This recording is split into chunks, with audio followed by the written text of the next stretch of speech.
Kumusta mga lods? So today, samahan nyo akong i-unbox itong nabili nating airsoft, which is yung Baba Yaga Beta by SRC. So siya yung version ng Takan Technical Innovation Combat Master ni SRC.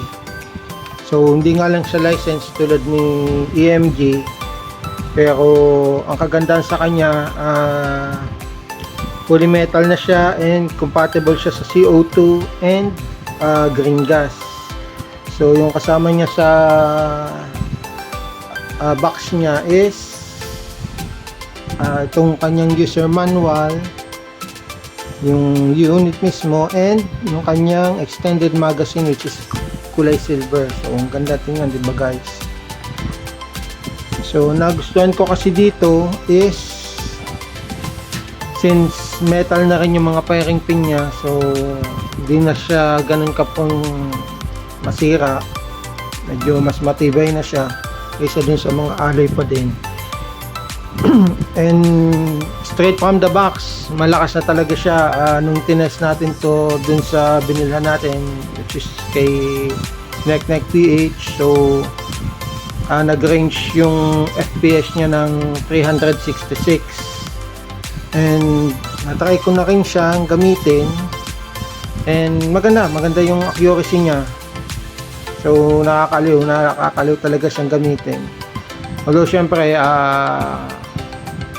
mas mamamaximize pa natin to, pero sabi nga nila coming out from the box, okay na tong SRC Baba Yaga Beta. Tingnan natin yung loob niya.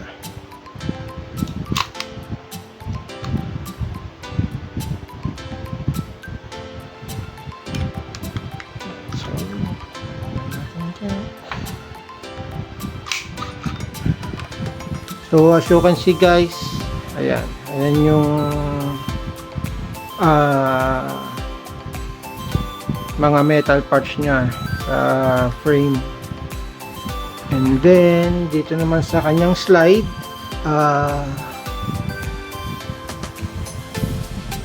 medyo makapal na rin yung spacer niya, although lalagyan ko pa rin ito para mas mag-shorten yung blowback niya, para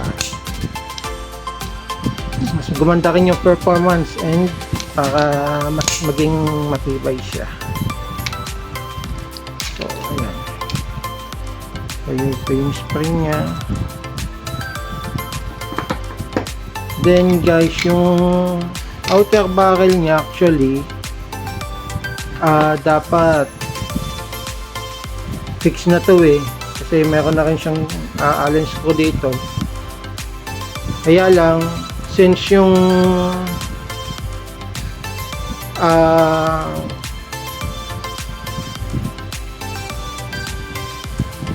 housing ni SRC is meron na siyang pinaka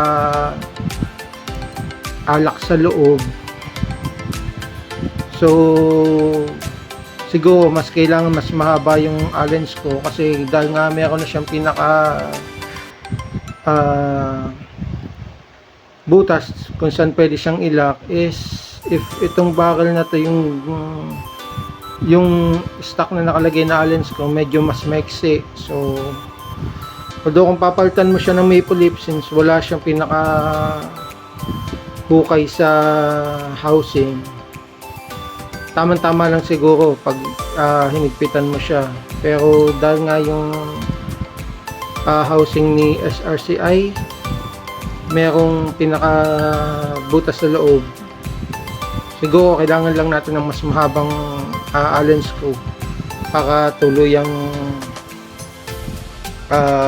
mag-fix yung barrel niya. Pero ayun, okay naman siya, and I think yung kanyang adjustment wheel is 316 degrees na rin. Correct me if I'm wrong, pero ayan, makikita nyo medyo mas mahaba na yung pag-ikot niya. So pwede nyo nang hindi i-upgrade ito kasi upgraded na siya. And yun din kanyang pop-up cover sa loob is I think upgraded na rin siya. Kung makikita nyo, kulay gray, which is maganda. Ganda niyang gamitin, sarap niyang gamitin guys. So talagang pag iniin mo siya, talagang most of the time tuwid na tuwid talaga yung asinta sa kanya. So ayan, so ito yung kanya chamber. So kung may upgrade siguro ako guys, siguro upgrade ko yung spring dito kasi medyo, kita nyo naman, medyo parang ang lambot nya. So ayan, yun yung isa sa mga i-upgrade natin dyan. So kita nyo naman guys, ang ganda nya. So balik na natin.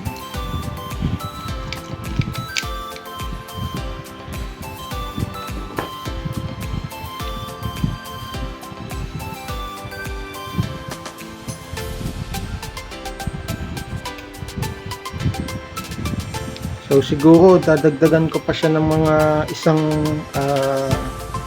spacer pa dito para mas ma-shorten yung blowback niya.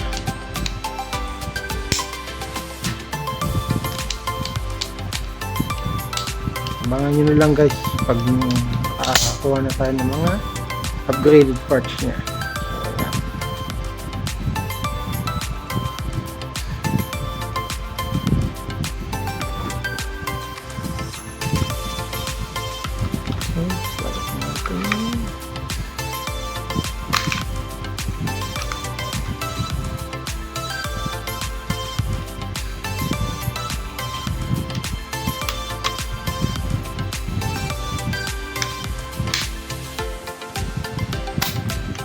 Ayan siya guys. Yan, itong magazine niya. Ayan, meron siyang isang BB sa loob. Try natin.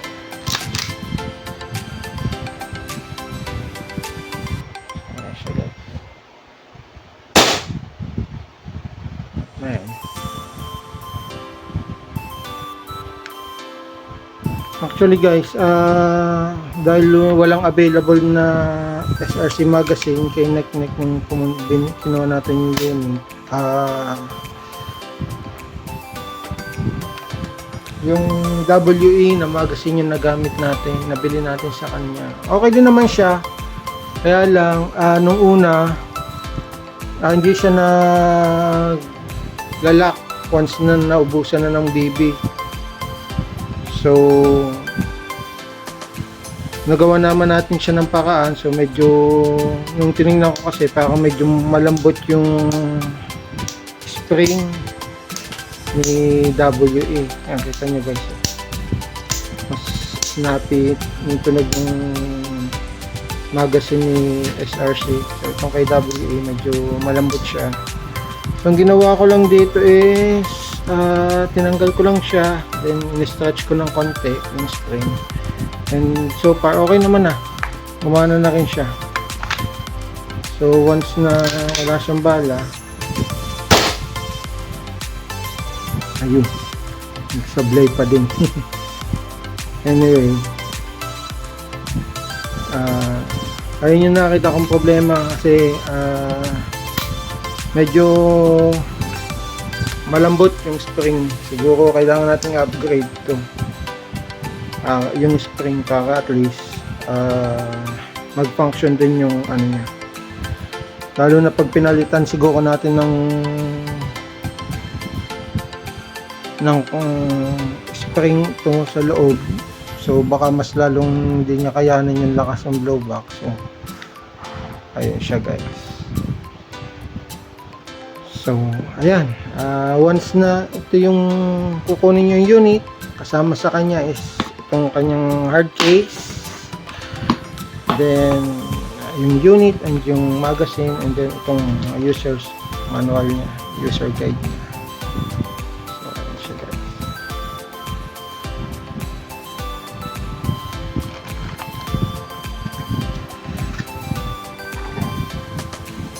Ayan, ganda niya diba?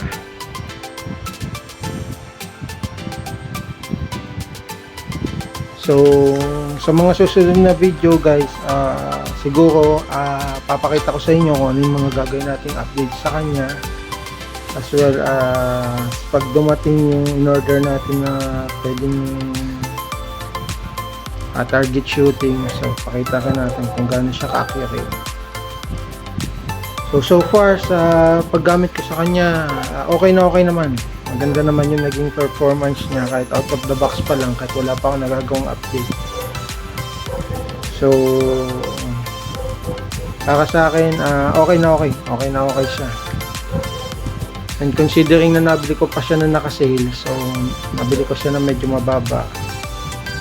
Although yun nga, siguro try natin kung may mas gaganda pa siya once na-upgrade natin siya. Mas tatas pa yung FPS niya or mas magiging accurate siya once na napalitan natin siya ng mga ibang parts, upgraded parts. So ayun, sa mga susunod na araw, pakita ko sa inyo yung mga papalitan natin pyesa para mas maging maganda pa yung performance niya.